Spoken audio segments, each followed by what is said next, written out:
నొప్పి మాయం, సర్జరీ దూరం. మోకాలు మరియు నడుము నొప్పులను ఇకపై భరించాల్సిన అవసరం లేదు. ఆపరేషన్ లేకుండా అత్యాధునిక చికిత్స. Indo British advanced pain clinic సంప్రదించండి 9807556789. సీఎం రేవంత్ రెడ్డి పదే పదే అక్కడికే ఎందుకు వెళ్తున్నారు? అదే పనిగా అక్కడే మీటింగ్లు పెట్టడంలో మతలబేంటి? అదే బెటర్ అనుకుంటున్నారా, లేదంటే క్యాంపు కార్యాలయంగా వినియోగించుకోవాలని ఫిక్స్ అయ్యారా? తెలంగాణ ముఖ్యమంత్రి రేవంత్ రెడ్డి గడిచిన కొద్ది రోజులుగా కమాండ్ కంట్రోల్ సెంటర్ కు వరుసబెట్టి వెళుతున్నారు. పదే పదే కమాండ్ కంట్రోల్ సెంటర్ ను సందర్శిస్తున్నారు. ఇప్పటికే 2-3 పర్యాయాలు వెళ్లిన రేవంత్ రెడ్డి కీలకమైన అంశాలపై అక్కడే సమీక్ష చేస్తున్నారు. శనివారం కేబినెట్ లో ఉన్న కీలకమైన మంత్రులందరితో కమాండ్ కంట్రోల్ సెంటర్ లోనే సమీక్ష నిర్వహించారు. కమాండ్ కంట్రోల్ సెంటర్ నిర్మాణ దశలోనే సీఎం కి ఓ ఫ్లోర్ ని కేటాయించారు. అధికారిక సమీక్షలు, శాంతి భద్రతలకు సంబంధించిన అంశాలపై పోలీసు అధికారులతో సమీక్షలు చేసేందుకు వీలుగా కమాండ్ కంట్రోల్ సెంటర్ లో ఏర్పాటు చేసింది అప్పటి కేసీఆర్ ప్రభుత్వం. అయితే సీఎంగా రేవంత్ రెడ్డి బాధ్యతలు స్వీకరించిన తరువాత 2 వారాల్లో 2 సార్లు కమాండ్ కంట్రోల్ సెంటర్లో సమీక్షా సమావేశాలు నిర్వహించారు. సాధారణంగా రేవంత్ సీఎం అయ్యాక ఎక్కువ సమీక్షలు సచివాలయంలోనే నిర్వహిస్తూ వచ్చారు. ఇటీవల జరిగిన 2 సమీక్షా సమావేశాలు మాత్రం కమాండ్ కంట్రోల్ సెంటర్లోనే చేశారు.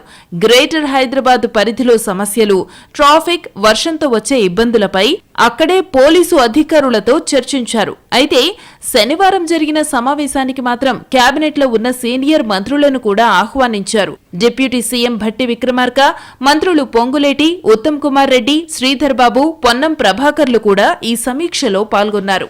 వరుసగా జరుగుతున్న పరిణామాలు చూస్తుంటే CM Revanth Reddy command control centre ని క్యాంప్ కార్యాలయంగా వాడుకునే ఆలోచనలో ఉన్నట్టు తెలుస్తోంది. హైదరాబాద్ లో ట్రాఫిక్ ఇబ్బందులు ఎలాగూ ఉన్నాయి. మంత్రులు, ముఖ్యమంత్రి పర్యటనలు ఎక్కువైతే ట్రాఫిక్ సమస్యలు తెరపైకొస్తున్నాయి. దీంతో కమాండ్ కంట్రోల్ సెంటర్లో సమీక్షలన్నీ నిర్వహించుకుంటే ట్రాఫిక్ కూడా ఇబ్బంది కలగకుండా ఉంటుందని ఆలోచన చేసినట్టు సమాచారం. ఇప్పటి వరకు సీఎంకి క్యాంప్ కార్యాలయం లేదు.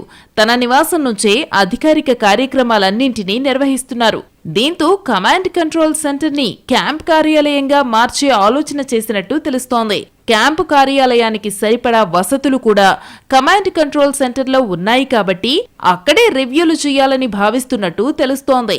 సీఎం క్యాంప్ కార్యాలయం కోసం గతంలో ఎంసీహెచ్ఆర్డీలో చిన్నపాటి కార్యాలయాన్ని నిర్మించాలని నిర్ణయం తీసుకున్నారు. దీనికి సంబంధించిన పనులు కూడా ప్రారంభించినట్టు చర్చ జరిగింది.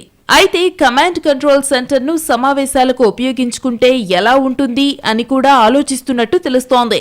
ఒకవైపు కమాండ్ కంట్రోల్ సెంటర్ ను, మరోవైపు ఎంసీహెచ్ఆర్డీని ఉపయోగించుకుంటారా, లేదంటే కొన్ని అధికారిక సమీక్షలకు మాత్రమే కమాండ్ కంట్రోల్ సెంటర్ ను వాడతారా అనేది చూడాలి.